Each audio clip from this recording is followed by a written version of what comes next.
Hello fellow aviators, today I would like to share with you how I fixed an annoying and recurring freezing issue in DCS.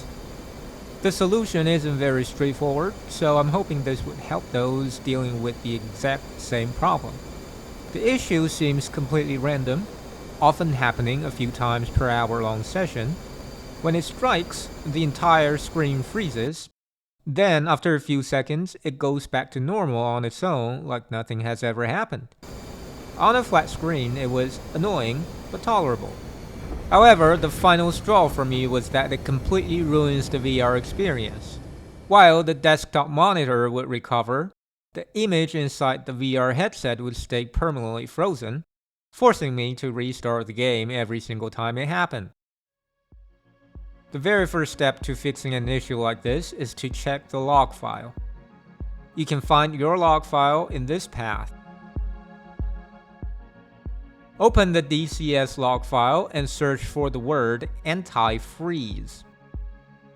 You'll want to examine the lines immediately before the anti-freeze event is triggered to see if there's any evidence pointing to the cause. In my case, there was no obvious evidence. Also note that I'm using an Intel CPU with multiple efficiency classes, also known as P cores and E cores.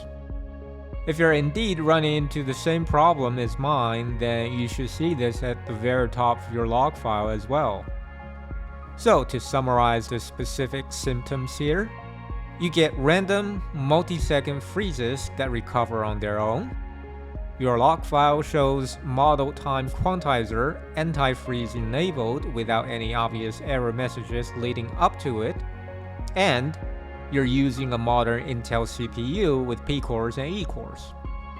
If your symptoms don't match this exactly, the specific fix probably won't help you. In that case, I highly recommend pasting your log file into an AI chat to help you troubleshoot. To solve this issue, I installed a free piece of software called Process Lasso. It does give you a pop-up reminder nagging you to buy the paid version when you boot up Windows, but other than that, the free version gives us exactly the functionality we need.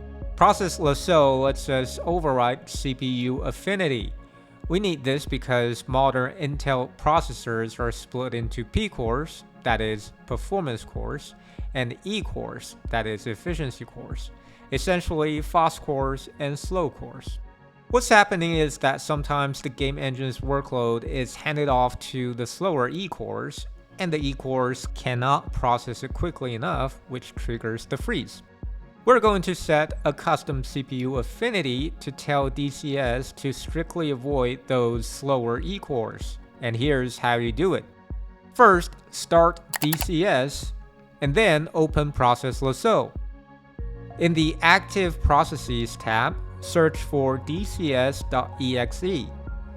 Right-click on it, go to CPU Affinity, Always, select CPU Affinity, click P cores, and then click OK. At this point, DCS should no longer freeze on you, and you can close the Process Lasso window. Optionally, you can also set the CPU priority to high under the same Always menu just to be safe.